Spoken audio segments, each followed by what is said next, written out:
we will resist any attempts to claw back on any devolved functions, Honorable Speaker. That is why you did not see me yesterday at that launch of or handover of housing by the President, because I strongly believe that housing is a devolved function. You will not see me at the President's launch of markets, because that's a clawback to devolution. So that person who was asking me yesterday, there's a senator who asked me yesterday why I was not at that place. It's because I believe in devolution.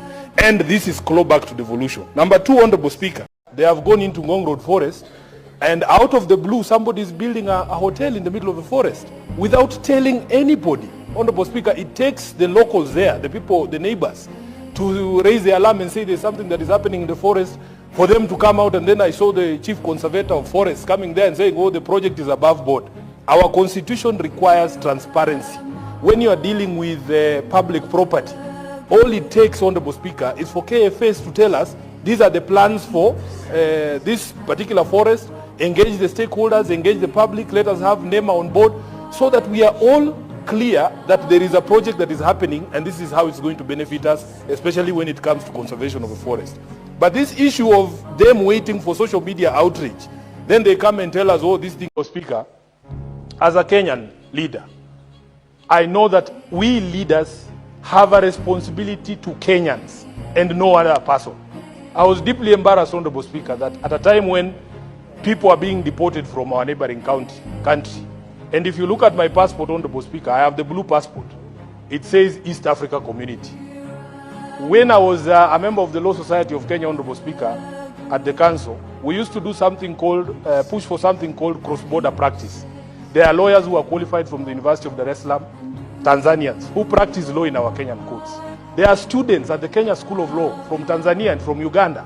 I know lawyers who went to Kampala International University and Makerere, who qualified there, and they have come to the Kenya School of Law. They are practicing law in Kenya. So therefore, Honorable Speaker, for us to have a situation where people cannot be allowed to move freely in the community is something that we must call out. Honorable Speaker, I have had people trying to justify, saying, oh, these are activists. Activism in itself, Honorable Speaker, is not a crime. I know Tanzanian law, there's no law that says activism is a crime, Honorable Speaker.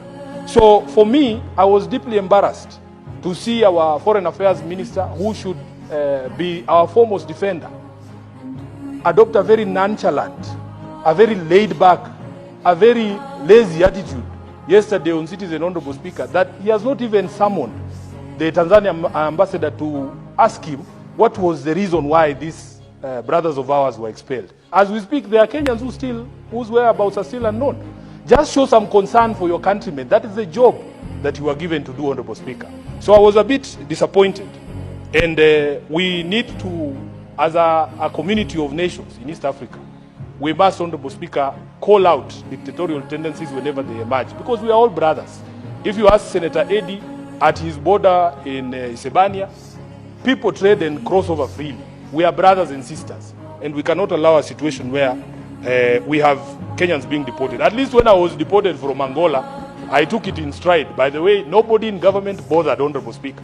But I was okay, because me, I can take care of myself. Plus, Angola is far away. We don't share any borders.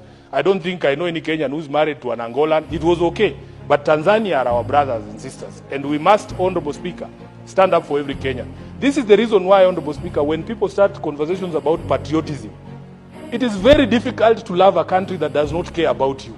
That I know that if I am in a quandary somewhere outside Kenya, the Kenyan government, or at least the CS for Foreign Affairs, will not care what happens to Sifuna.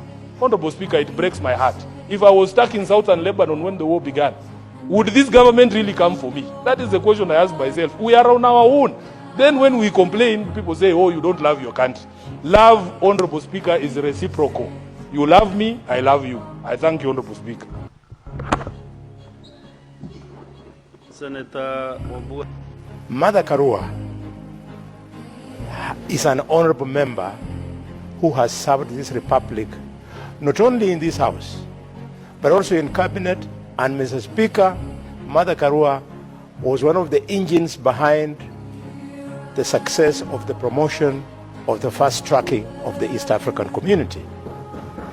Mr. Speaker, for the Senator of Nandi to call Mother Karua and Professor Willie Mutunga as busybodies should not reflect anywhere in the records of this House.